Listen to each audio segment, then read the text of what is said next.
www.attableek.com, the reviver of Iman.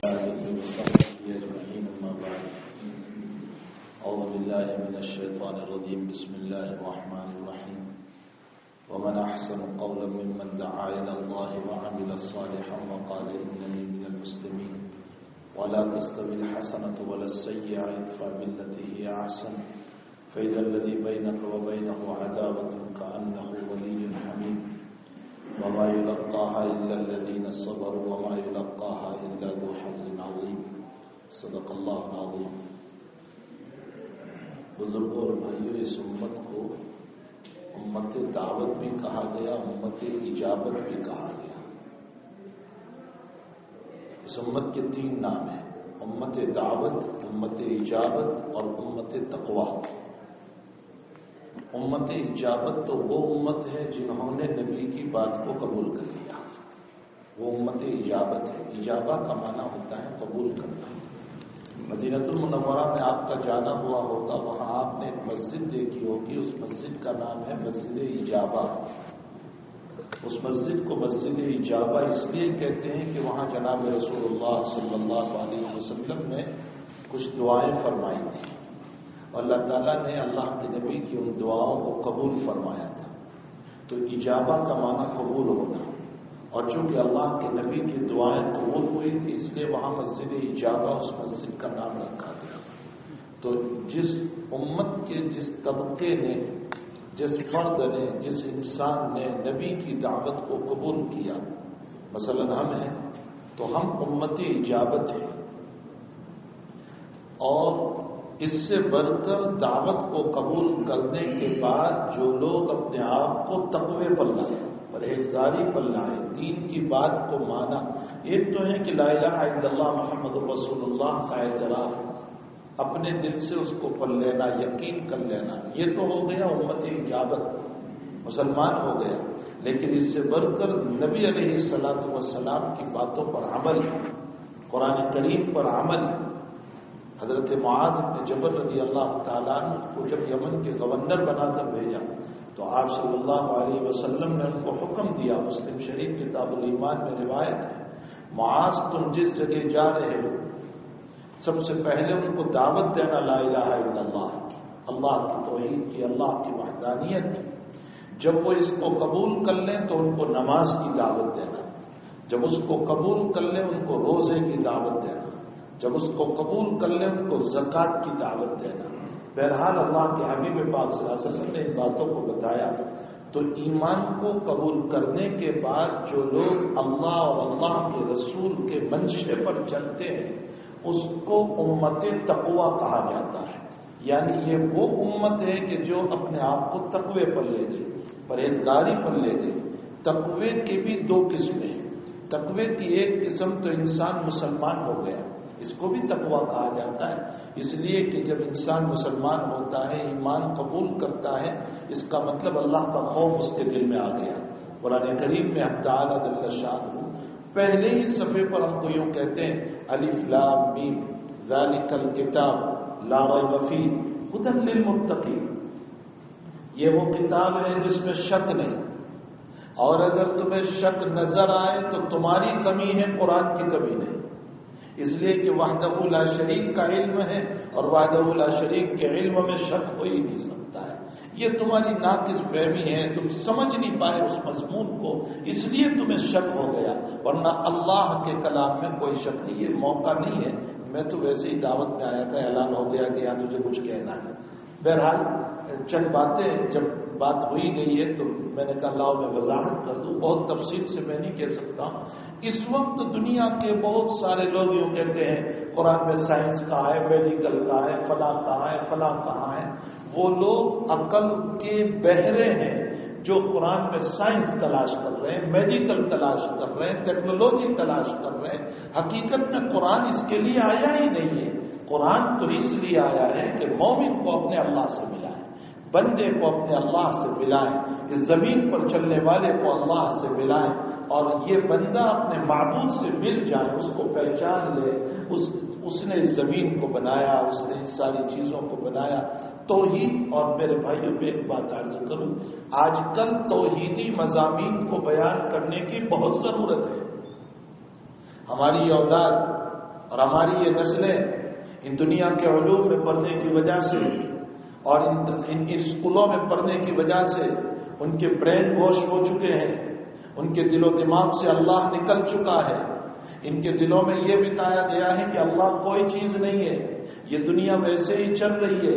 یہ ناسٹک، یہ دہریت کی ذہن رکھنے والا. میں ابھی 1.5 مہینہ قبل انگلینڈ کے سفر میں تھا، وہاں 3 دن کا میرا پروگرام تھا. 3 بچوں کو لایا گیا اور آپ تعجب کرو گے کہ اس میں 2 بچے عالم دین کے تھے اور 1 بچہ دعوت و تبلیغ کے ساتھی کا تھا. اور ان تینوں بچوں کا سوال ایک ہی تھا، ہمیں اللہ سامنے بتاؤ اللہ ہے کہاں. ایسے نہ معلوم کتنے بچے یہاں بھی ہوں گے کہ جن کے برین واش ہو چکے ہیں، جن کے دل و دماغ میں اللہ نہیں ہے. آج ہم مسلک اور مشرب کی حفاظت میں پڑے ہوئے، میرا مسلک، میرا مسلک، میرا مشرب، اور امت جو ہے ایمان سے نکل رہی ہے، امت دین سے نکل رہی ہے. مسلک اور مشرب کے جھگڑوں میں نہ پڑو، اسلام کی بچانے کی کوشش کرو، ایمان کے بچانے کی کوشش کرو. لوگوں کے ایمان کو ہمیں بچانے کی ضرورت ہے، شدید ضرورت ہے اس وقت توحید کو بیان کرنے کی، اللہ کی وحدانیت کو بیان کرنے کی، قرآن کریم کے دلائل کے ذریعے سے. مثلا میں آپ کو ایک ایگزامپل، ایک دلیل دوں. قرآن بہت موٹی باتیں کرتا ہے، بہت موٹی باتیں کرتا ہے. ہماری دعوت و تبلیغ کا اسی لیے پہلا نمبر ہے ایمان صحیح کرو، لا الہ الا اللہ، اس کو صحیح کرو اور محمد رسول اللہ کے تقاضوں پر عمل کرو. دیکھو قرآن ایک دلیل دیتا ہے، وَإِنَّ لَكُمْ فِي الْأَنْعَامِ لَعِبْرَةً نُسْقِيكُم مِّمَّا فِي بُطُونِهَا مِن بَيْنِ فَرْثٍ وَدَمٍ لَبَنًا خَالِصًا صَائِغًا لِّلشَّارِبِينَ. فرمایا اور دودھ پینے والوں، تم جب پیالے میں دودھ لیتے ہو نا، تم جب گلاس میں دودھ لیتے ہو تو دودھ پینے سے 1 منٹ پہلے ذرا سا یہ سوچ لو، یہ دودھ جس جانور سے آیا ہے اس کا رنگ سفید نہیں تھا، یا تو وہ کالا تھا یا کوئی اور رنگ والا جانور تھا.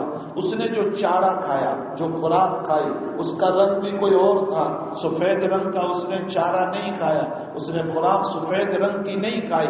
پھر اس کے پیٹ میں اور اس کے بدن میں جو بلڈ گھوم رہا تھا وہ بھی سرخ تھا، وہ لال تھا، وہ بھی سفید نہیں تھا. پھر جہاں سے یہ دودھ سیدھا آ رہا ہے وہاں پیشاب بھی ہے، وہاں گوبر بھی ہے، گندگی بھی ہے، اور ان تمام کے بیچ سے اللہ نے جب لبنن خالصا، اللہ کیا لفظ استعمال کر رہا ہے، لبنن خالصا صائغا للشاربین. فرمایا میں نے بہترین قسم کا دودھ سفید تمہیں پیش کیا، جس میں نہ جانور کا رنگ آیا، نہ خوراک کا رنگ آیا، نہ بلڈ کا رنگ آیا، نہ پیشاب کی بدبو آئی، نہ گوبر کی بدبو آئی. صاف شفاف دودھ میں نے تم کو دیا ہے. اے دودھ پینے والے، پینے سے 1 منٹ پہلے سوچ لے، تیرا اللہ تجھے سمجھ میں آ جائے گا. کتنی موٹی مثال دی اللہ تعالیٰ نے. اگر اللہ کو سمجھنا ہے تو اتنی موٹی سی مثال جو ہے ہمارے لیے کافی وشافی ہے. حضرات صوفیہ نے اس آیت کے ذیل میں ایک بات اور بھی لکھی ہے. علامہ آلوسی رحمۃ اللہ علیہ فرماتے ہیں کہ آپ اس آیت پر غور فرمائیں. اللہ نے جو دودھ دیا، اس دودھ میں اگر پیشاب کی بدبو آنے لگے، گوبر کی بدبو آنے لگے، خون کی رنگت آ جائے تو آپ اس کو کیا کرو گے؟ اس دودھ کو پھینک دو گے. وہ پینے کے کام میں آپ نہیں لو گے، اس لیے کہ اس میں بدبو آ رہی ہے، بلڈ اس کے اندر دکھائی دے رہا ہے، اس کو پھینک دو. اللہ نے اشارہ اس بات کی طرف بھی فرمایا کہ جیسے تمہارے اس دودھ میں بلڈ یا بدبو آنے لگے تم اس کو استعمال نہیں کرتے، پھینک دیتے ہو، قیامت کے دن تمہارے اعمال کے اندر بھی ریاکاری کی بدبو آئے گی تو میں بھی اسی طرف پھینک دوں گا جیسے تم دنیا کے اندر کیا کرتے ہو. جہاں توحید کی دلیل اللہ نے دی وہاں اخلاص کا بھی ہمارے پاس مطالبہ کیا کہ تمہیں چاہیے کہ اپنے اعمال کے اندر اخلاص پیدا کرو، للہیت پیدا کرو، اس وحدہ لا شریک کو راضی کرنے کی فکریں کرو. دنیا والوں کی رضا سے ہمیں کیا ہوگا؟ آخر کوئی حاجی صاحب راضی ہوا تو کتنا راضی ہوگا؟ 2 جملے اچھے میرے متعلق بول دیے، اس سے زیادہ کیا ہو سکتا ہے؟ 2 بات پیار کی محبت بول دی، اس سے زیادہ کیا ہوگا؟ لیکن وحدہ لا شریک جب راضی ہو جائے گا ہمیں بہت کچھ عطا کرے گا. تو بہرحال میرے بھائیوں، اس وقت توحیدی مضامین، اللہ کی وحدانیت کو بیان کرنے کی بہت ضرورت ہے تاکہ لوگ ایمان کے اندر کم سے کم رہیں، کم سے کم ایمان میں تو رہیں۔ ارے نماز نہیں ہے زندگی میں، روزہ نہیں ہے، زکوٰۃ نہیں ہے، کبھی نہ کبھی جہنم کا عذاب بھگت کر جنت میں جائے گا، لیکن ایمان ہی نہیں ہے تو مسئلے کے لالے پڑ جائے گی۔ خطرے کی گھنٹی ہے، بہت بڑی خطرے کی گھنٹی ہے۔ اس لیے ہمیں چاہیے کہ ایمانی فضا کو دنیا میں بنانے کی ضرورت ہے، لوگوں کے ذہنوں کو ایمان پر لانے کی، اللہ کی وحدانیت کی، جناب رسول اللہ صلی اللہ علیہ وسلم کی مبارک شریعت کو لوگوں میں لانے کی ضرورت ہے۔ تو بہرحال ایک تو امت اجابت ہے، امت اجابت کا معنی جنہوں نے ایمان قبول کیا، ایک امت تقویٰ ہے، امت تقویٰ جو قبول کرنے کے بعد تقویٰ اختیار کیا۔ قرآن کہتا ہے ذالک الکتاب لا ریب فیہ، یہ قرآن وہ ہے جس میں شک نہیں۔ آگے کہتا ہے قرآن ھدی للمتقین، متقیوں کے لیے ہدایت، متقیوں کے لیے ہدایت۔ ارے جو ایمان لے آئے وہ بھی متقی ہے، ان کے لیے یہ قرآن ہدایت ہے کہ ابھی تو تم ایمان لائے ہو، تمہیں آگے بہت کچھ کرنا ہے، تمہیں آگے نماز والی زندگی، روزے والی زندگی، اخلاق والی زندگی، اچھے معاملات والی زندگی، اچھے معاشرت والی زندگی، یہ بھی تو تمہیں کرنا ہے۔ صرف لا الہ الا اللہ سے کافی نہیں ہو جائے گا۔ جناب رسول اللہ صلی اللہ علیہ وسلم نے جو تمہیں مبارک زندگی دی ہے، اسی لیے عائشہ صدیقہ رضی اللہ تعالیٰ عنہا سے پوچھا گیا اللہ کے حبیب پاک صلی اللہ علیہ وسلم کے اخلاق کے سلسلے میں، آپ کے کیریکٹر کے سلسلے میں جب پوچھا گیا کہ اللہ کے نبی کے اخلاق کیا تھے، تو حضرت عائشہ نے سیدھا سا سوال یہ کیا، کیا تم قرآن نہیں پڑھتے ہو؟ قرآن نہیں پڑھتے؟ فرمایا ہاں قرآن پڑھتا ہوں میں۔ فرمایا خلقہ القرآن، نبی کے اخلاق وہ تھے جو قرآن کہتا ہے، جو قرآن کہتا ہے وہ نبی کے اخلاق تھے۔ اسی لیے علماء نے لکھا ہے اخلاق کی 3 قسمیں ہیں۔ سنو، اخلاق کی 3 قسمیں۔ پہلی قسم یہ ہے کہ ہمارے ساتھ جس نے جتنا معاملہ کیا ہم اس کے ساتھ اتنا معاملہ کریں۔ قرآن کریم اس کی اجازت دیتا ہے، اس نے تھپڑ مارا میں بھی تھپڑ مار دوں، بالکل قرآن نے اجازت دی ہے۔ قرآن کریم کہتا ہے جزاء سیئۃ سیئۃ بمثلھا، لیکن برابر زیادتی نہ کرنا، بہت زیادہ اس سے آگے نہ بڑھ جانا، جتنا اس نے کیا اتنا تم کر سکتے ہو، اجازت ہے تم کو۔ لیکن آپ اس کو کہتے ہیں خلق حسن، اس کا نام ہے خلق حسن۔ اس کے بعد دوسرا درجہ آتا ہے، وہ دوسرا درجہ ہے خلق کریم۔ خلق کریم کا معنی اس نے میرے ساتھ بدسلوکی کی، میں اس کے ساتھ اچھا معاملہ کروں، اسے معاف کر دوں، اسے درگزر کر دوں، اسے بدلہ نہ لوں، اس کو خلق کریم کہا جاتا ہے۔ آگے قرآن اس کو بیان کرتا ہے فمن عفا واصلح فاجرہ علی اللہ، جس نے معاف کر دیا، صلح کر لی، درگزر کر دیا، اس کا اجر اللہ عطا کرے گا۔ تم نے معاف کر دیا تو اب تمہارا بدلہ اللہ عطا کرے گا اس معاف کرنے کے بدلے میں۔ یہ خلق کریم ہے کہ معاف کر دو۔ اور اس سے بڑھ کر تیسرا درجہ ہے، وہ تیسرا درجہ کون سا ہے؟ خلق عظیم۔ خلق عظیم کا معنی صرف معاف کرنا نہیں، اس پر احسان بھی کر دو، صرف معاف کرنا نہیں اس پر احسان بھی کرو۔ یہ اخلاق تھے جناب رسول اللہ صلی اللہ علیہ وسلم کے۔ اسی لیے اللہ کے نبی کے بعد میں قرآن نے یوں کہا انک لعلی خلق عظیم، انک لعلی خلق عظیم، آپ خلق عظیم کے اوپر ہے۔ خلق عظیم کا معنی اللہ کے نبی نے بدلا تو بہت دور کی بات، معاف کیا اور معاف کرنے سے بڑھ کر آگے چل کر کے احسان بھی فرمایا، ان کے ساتھ اس نے سلوک کا معاملہ بھی کیا، اس کو کہتے ہیں خلق عظیم۔ تو اخلاق کی 3 قسمیں ہیں۔ بہرحال دعوت کا ایک کام اتنا اونچا ہے کہ ایک ہے امت اجابت، ایک ہے امت تقوی، اور ایک ہے امت دعوت۔ امت دعوت کون امت ہے؟ جنہوں نے کلمہ نہیں پڑھا، جو ابھی اسلام میں داخل نہیں ہوئے، وہ امت دعوت ہے۔ ان کو دعوت دینا ہے، ان کو دین میں لانا ہے، وہ امت دعوت۔ یہ امت اجابت، اور اس میں جب نیکی آ جائے تو امت تقویٰ ہو جاتا ہے۔ تو اس امت کا تو نام ہی ہے دعوت دینے والی امت۔ جناب رسول اللہ صلی اللہ علیہ وسلم نے ارشاد فرمایا، حجۃ الوداع کے موقع پر ایک خطبہ دیا آپ نے، اور ارشاد فرمایا فَلْيُبَلِّغِ الشَّاهِدُ الْغَائِبَ، ہر حاضر غائب تک میری بات کو پہنچا دے۔ اللہ کے نبی نے حجۃ الوداع میں جب خطبہ دیا تو لمبا خطبہ دینے کے بعد آپ صلی اللہ علیہ وسلم نے پہلے یوں دیکھا اور یوں دیکھ کر فرمایا حل بلغت، میں نے دین پہنچا دیا، میں نے دین پہنچا دیا۔ صحابہ نے فرمایا نعم یا رسول اللہ۔ پھر آپ نے ادھر دیکھا حل بلغت، میں نے دین پہنچا دیا۔ پھر آپ نے ادھر دیکھا حل بلغت، میں نے دین پہنچا دیا۔ سارے چاروں طرف صحابہ کرام کو فرمایا میں نے دین تم کو پہنچا دیا۔ سارے صحابہ نے فرمایا جی آپ نے یا رسول اللہ ہم کو دین پہنچا دیا، مکمل دین آپ نے ہم کو پہنچا دیا۔ سفیان ثوری رحمۃ اللہ علیہ فرماتے ہیں وہ حدیث کے سننے والوں، او حدیث کے سننے والوں، جب تم بھی اس حدیث کو سنو تو تم بھی کہو دل میں اللہ کے نبی آپ نے ہم کو دین پہنچا دیا، آپ نے ہم کو دین مکمل پہنچا دیا۔ کمیاں ہماری ہے کہ ہم نے اس شریعت پر عمل نہیں کیا، ہم نے اپنی زندگی کو اس پر نہیں ڈالا۔ ذلتیوں کی وجہ نبی علیہ السلام کے طریقوں کو چھوڑنے کی وجہ سے ہو رہی ہے۔ یہ امت نبی کے طریق پر آ جائے ذلتیاں ختم ہو جائے گی۔ تو فرمایا فلیبلغ الشاہد الغائب، ہر حاضر غائب تک پہنچا دے۔ دوسری روایت میں آپ نے فرمایا بلغوا عنی ولو آیا، میری ایک بات کیوں نہ ہو وہ بھی دوسروں تک پہنچاؤ، ایک بات۔ قرآن کریم میں اللہ فرماتے من احسن قولا ممن دعا الی اللہ، اس سے بڑھ کر اچھا کوئی نہیں ہو سکتا، اس سے بڑھ کر اچھی بات کسی کی نہیں ہو سکتی۔ کون؟ جو اللہ کی طرف دعوت دینے والا، الی اللہ وعمل صالحا۔ اور صرف دعوت سے کام نہیں چلے گا، صرف دعوت سے نہیں، آگے قرآن کہہ رہا ہے وعمل صالحا، جہاں تم دعوت دے رہے ہو تم خود بھی عمل کرنا، وعمل صالحا، تم خود بھی اپنی زندگی کو عمل پہ لانا۔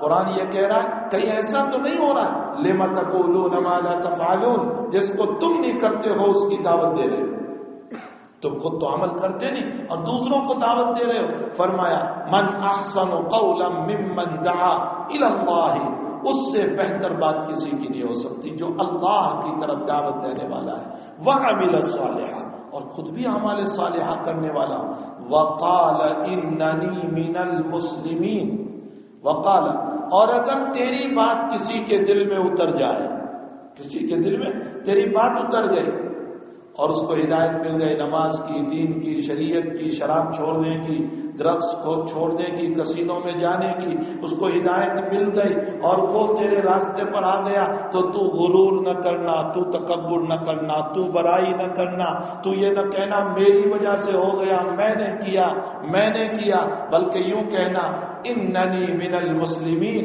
جیسے یہ مسلمان ہے، اے اللہ انہی میں کا میں بھی ایک فرد ہوں، تیرا فضل ہوا کہ تو نے مجھے اس کے لیے استعمال کر لیا۔ غرور تکبر نہ ہو۔ اسی لیے میرے بھائیوں میں ایک بات اکثر کہتا ہوں، شراب کا نشہ بھی کبھی اترتا ہے اور جو ہے پیسوں کا نشہ بھی کبھی اتر جاتا ہے۔ شراب کا نشہ شراب اترتا ہے، نشہ اتر جاتا ہے۔ پیسے جب حالات آتے ہیں، پریشانیاں آتی ہے، بیماریاں آتی ہے تو پیسوں کا نشہ بھی اتر جاتا ہے، جوانی کا نشہ بھی اتر جاتا ہے۔ ایک وقت آتا ہے جوانی کا نشہ بھی، پیسوں کا نشہ بھی اترتا ہے، جوانی کا نشہ بھی اترتا ہے، شراب کا نشہ بھی اترتا ہے، لیکن اس سے بڑھ کر ایک نشہ بڑا خطرناک ہے اور وہ ہے دین کا نشہ۔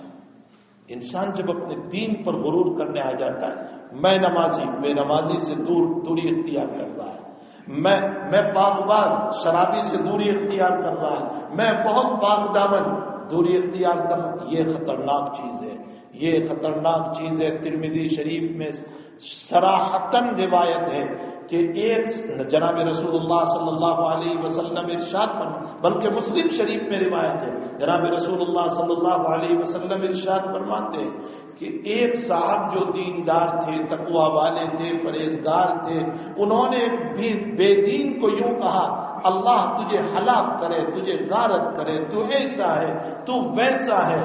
نبی پر وحی اتری، اللہ کے نبی نے نام نہیں لیا کہ مجھ پر وحی اتری یا کسی اور نبی پر، فرماتے نبی پر وحی اتری اور اللہ نے وحی یہ اتاری کہ تو نے اس کو حقیر سمجھا اور اپنے آپ پر پراؤڈ اور غرور کیا اپنی عبادتوں پر، میں تجھے برباد کرتا ہوں اور اس کو توبہ کی توفیق دیتا ہوں۔ تو یہ غرور جو ہے نا بڑا خطرناک ہوتا ہے، جو کسی کو دین کا غرور، دین کا پراؤڈ آ جائے. اس لیے قرآن نے کہا وقال اننی من المسلمین. جب کسی کو تمہاری وجہ سے ہدایت ہو جائے تم یہ نہ کہنا میں ہوں برا میری نہیں، میں بھی عام مسلمانوں کی طرح ایک مسلمان ہوں. فرمایا وَلَا تَسْتَوِي الْحَسَنَةُ وَلَا السَّيِّئَةُ. اللہ آگے کہہ رہا اچھائی برائی دونوں برابر نہیں ہو سکتی ہے. برائی برائی ہے، اچھائی اچھائی ہے. وَلَا تَسْتَوِي الْحَسَنَةُ وَلَا السَّيِّئَةُ اِدْفَعْ بِالَّتِي هِيَ أَحْسَنُ. فرمایا کوئی تیرے ساتھ برائی کا معاملہ کرے تو اس کا ڈیفینس اچھائیوں سے کرنا، تو اس کا ڈیفینس اچھائیوں سے کرنا. پتھر کا جواب پتھر سے نہیں، پتھر کا جواب پھولوں سے دے دینا. گالی کا جواب گالی سے نہیں بلکہ گالی کا جواب حسن انداز سے اور دعا کے ذریعے سے دے دینا. ادفع باللتی ہی احسن. اللہ آگے جو جملہ کہتا ہے نا ہمارے دلوں کو ہلا دیتا ہے. فَإِذَا الَّذِي بَيْنَكَ وَبَيْنَهُ عَدَاوَةٌ كَأَنَّهُ وَلِيٌّ حَمِيمٌ. اگر تو اپنے دشمن کے ساتھ اچھے اخلاق سے پیش آیا تو یاد رکھ اللہ تعالیٰ اس کے دل میں تیری وہ محبت ڈال دے گا كَأَنَّهُ وَلِيٌّ حَمِيمٌ کہ وہ تیرا جگری دوست بن جائے گا. اللہ کہہ رہا ہے كَأَنَّهُ وَلِيٌّ گرم گرم دوست، یعنی تیرا جگری دوست بن جائے گا. علماء نے لکھا ہے کہ دعوت کے بیان کے ساتھ اس مضمون کو اللہ نے کیوں بیان کیا؟ بیان تو دعوت کا چل رہا تھا وَمَنْ أَحْسَنُ قَوْلًا مِّمَّنْ دَعَا، اللہ کی طرف بلانے کا. اس کے ساتھ یہ مضمون کیوں بیان کیا؟ ادفع بالتی ہی احسن فإذا الذی بینک وبینہ عداوۃ کأنہ ولی حمیم. ہمارے حضرت مایوس صاحب رحمۃ اللہ علیہ فرمایا کرتے تھے کہ دعوت کے ساتھ اچھے اخلاق کا بڑا زور ہے. انسان کے اچھے اخلاق سے لوگوں کے دلوں میں انسان کی محبت پیدا ہو جاتی ہے. فرمایا زبان سے کچھ نہ بولا لیکن اچھے اخلاق اگر تم نے پیش کیے تو تمہارے اچھے اخلاق بھی دعوت کا ذریعہ بن جاتی ہے، اس کو کھینچنے کا ذریعہ بن جاتی ہے، اس کو ایمان میں لانے کا ذریعہ بن جاتی ہے. میرے بھائیوں ہمیں چاہیے کہ ہم اچھے اخلاق والی زندگی گزاریں اور دعوت کا مزاج اپنی زندگی میں بنائیں. چلتے پھرتے اٹھتے بیٹھتے بے نمازی کو اور اسی طرح غلط راستوں پر چلنے والوں کو اور کسی کوئی جو ہے شریعت کے خلاف چل رہا ہے اس کو شریعت کی طرف لانے کی فکر کرنا چاہیے. دیکھو یہ بھی مخلوق کی خدمت ہے، یہ بھی بہت بڑی مخلوق کی خدمت ہے. روایتوں میں آتا ہے جناب رسول اللہ صلی اللہ علیہ وسلم فرماتے ہیں دنیا میں تم نے کسی کی مصیبت کو دور کیا، دنیا میں تم نے کسی کی مصیبت کو حل کیا، مصیبت کو دور کیا. کوئی بیچارہ کسی مصیبت میں تھا، آپ اس کے کام آ گئے، آپ اس کی مدد کر لی. مثلا بیچارے کے پاس جاب نہیں تھا، آپ نے تعاون کر دیا. کوئی بیمار تھا، آپ نے اس کی مدد کر دی، اس کا تعاون کر دیا. اس کو ہاسپٹل تک لے جانے والا کوئی نہیں تھا، آپ لے گئے. یا اس طرح کا کوئی بھی آپ نے تعاون کر دیا. اللہ کا نبی کہتا ہے اللہ تعالیٰ جل شانہ قیامت میں بڑی مصیبتوں کے دن میں اللہ تمہاری مصیبت کو حل کر دے گا. اس روایت کو سنا کر میرے شیخ، میرے استاذ جن کا ابھی 3-4 مہینہ قبل انتقال ہوا، جو عرب و عجم کے شیخ الحدیث تھے، حضرت شیخ مولانا محمد یونس صاحب جونپوری رحمہم اللہ تعالی، ابھی عرب کے علماء نے ان کی زندگی پر 500 صفحے کی کتاب لکھی. چلو ہندوستان پاکستان والے لکھے وہ تو ہندوستان کے تھے اس لیے، لیکن عرب کے علماء نے لکھے اور بڑے بڑے عرب کے علماء نے اور مشائخ نے ان کے حالات پر، ان کی زندگی پر، ان کے حدیثی اشتغال پر کتاب لکھی. حضرت نے مجھ کو یہ روایت سنا کر مجھ کو یوں کہا تھا کہ دیکھو دنیا کی مصیبت کے دور کرنے پر اللہ آخرت کی مصیبت کو حل کرتا ہے. تو اگر کسی کی دین کی مصیبت ہم دنیا میں دور کریں گے تو اللہ ہمیں کیا عطا کرے گا؟ دین کی مصیبت کیسے؟ ہم نے کسی کو سیدھا راستہ بتا دیا، ہم نے کسی کی تبلیغ کر دی، بے نمازی کو تھوڑا سا سمجھا دیا، کسی کا بچہ غلط جا رہا تھا ہم نے اس کو سمجھایا، محبت اور پیار کے ساتھ سینے سے لگا کر جو کچھ ہو سکتا تھا اس کا تعاون کیا، اس کی مدد کی اور ہم نے اس کو دین پر لگایا. اگر دنیا کی مصیبت کے دور کرنے پر اللہ مصیبت کو حل کرے گا تو کسی کی دین کی مصیبت کے حل کرنے پر اللہ کتنا کچھ عطا کرے گا. ہمیں چاہیے کہ ہم اس دنیا میں آئے ہی ہیں امت دعوت بن کر، دعوت دینے والی امت بن کر. وَكَذَلِكَ جعلناکم امۃ وسطا لتکونوا شہداء علی الناس ویکون الرسول علیکم شہیدا. فرمایا کذالک جعلناکم دوسری بارے میں اللہ کہہ رہا ہے کذالک جعلناکم امۃ وسطا. وسطا کا معنی امۃ معتدلہ. اے پیغمبر صلی اللہ علیہ وسلم کی امت، ہم نے تم کو امت معتدل بنائی. امت وسطا ای امت معتدلہ. معتدل امت. بہت سخت احکام بھی نہیں دیے، بہت آسان احکام بھی ہم کو نہیں دیے، بیچ بیچ کے احکام اس امت کو دیے. ایسے بھی احکام نہیں دیے کہ مسجد کے بغیر نماز ہوگی ہی نہیں، اور ایسا بھی نہیں کہا کہ ہم بالکل آسانی اور سہولت کے ساتھ مسجد کو چھوڑ دیں، یہ بھی نہیں کہا. بین بین بیچ بیچ کے اعمال ہم کو دیے. امتم وسطا لتکونوا شہداء علی الناس ویکون الرسول علیکم شہیدا. کیا ہوگا قیامت کے دن؟ اللہ تعالیٰ اگلی امتوں کو جب بلائے گا اور اگلی امتوں کو سوال کرے گا تمہارے نبیوں نے تم کو دین کی باتیں پہنچائی تھی؟ تو اگلی امتیں کہے گی ہم کو نہیں پہنچائی ہمارے نبیوں نے. جھوٹ بولے گی کہ ہمارے نبیوں نے نہیں پہنچائی. تو اللہ تعالیٰ ان کے نبیوں کو بلائیں گے، ابراہیم علیہ السلام، اسماعیل علیہ السلام، موسیٰ علیہ السلام، ان کو بلائیں گے اور یہ کہیں گے تم نے ہماری باتیں، ہماری توحید نہیں پہنچائی تھی اپنی امت کو. سارے انبیاء کہیں گے اللہ ہم نے پہنچا دی تھی تیری باتوں کو. تو انبیاء سے اللہ پوچھے گا اچھا تمہارے گواہ کون ہیں؟ کون گواہ ہے تمہارے کہ تم نے دین کی باتیں پہنچائی؟ تو انبیاء یوں کہیں گے کہ اللہ محمد صلی اللہ علیہ وسلم کی امت گواہ ہے. تو اللہ اس امت کو گواہی میں کھڑا کرے گا. اور یہ امت کس کی گواہی دے گی؟ انبیاء کی گواہی. انبیاء کی، یعنی کتنا اونچا مقام اس امت کا. انبیاء کی گواہی دے گی کہ ہاں اے اللہ ان نبیوں نے اپنی امتوں کو دین کی باتیں پہنچائی تھی. تو اللہ اس امت سے سوال کرے گا، آپ سے، ہم سے سوال کرے گا کہ اچھا تمہیں کیسے پتا چلا؟ تم تھے اس وقت جب وہ امت دنیا میں تھی؟ تم تو تھے نہیں، تم تو بعد میں آئے، تم گواہی کیسے دے رہے ہو؟ تو یہ امت کہے گی ہم کو ہمارے نبی نے بتایا، محمد الرسول اللہ صلی اللہ علیہ وسلم نے بتایا، ہمارے قرآن نے بتایا. اللہ نے اسی مضمون کو اس آیت میں بیان کیا وَكَذَلِكَ جَعَلْنَاكُمْ أُمَّةً وَسَطًا لِتَكُونُوا شُهَدَاءَ عَلَى النَّاسِ. تم گواہ بنو گے اگلے نبیوں پر. وَيَكُونَ الرَّسُولُ عَلَيْكُمْ شَهِيدًا. اور محمد الرسول اللہ تمہاری گواہی دیں گے. یوں آ کر کہیں گے اللہ کے حبیب کہ جی میں نے میری امت کو بتایا تھا کہ ہاں ان نبیوں نے دین کی باتیں. اس امت کا مقام. تو میرے بھائیوں ہمیں دعوت دینے والی امت چلتے پھرتے اٹھتے بیٹھتے دعوت کا مزاج اپنی زندگی میں رکھنا چاہیے. اور اس کے لیے مستقل محنتیں دنیا میں ہوتی ہے. ہماری بھی ایک محنت ہے جس کے اندر ہمارے تقاضے ہوا کرتے ہیں چلے کے 4 مہینے کے، اور اس کے علاوہ جو ہمارے آپ کے وہاں کی ترتیبیں اور تقاضے ہوں گے، اور ممکن ہے کہ آپ کے اندرونی تقاضے ہو، باہر کے تقاضے ہو، ان تقاضوں کو سامنے رکھ کر کے مستقل ہمارا ایک نصاب تیار کیا گیا ہے. ایک چلے کا 4 مہینے کا پھر چھٹیاں ہیں، ابھی جو 2 ویک کی چھٹیاں ہو رہی ہے، اسٹوڈنٹ کو اوپر محنت کر کے اسٹوڈنٹ کو اللہ کے راستے میں بھیجا جائے تاکہ وہ دین پر قائم دائم رہے. تو بھائی بتائیں اس کے لیے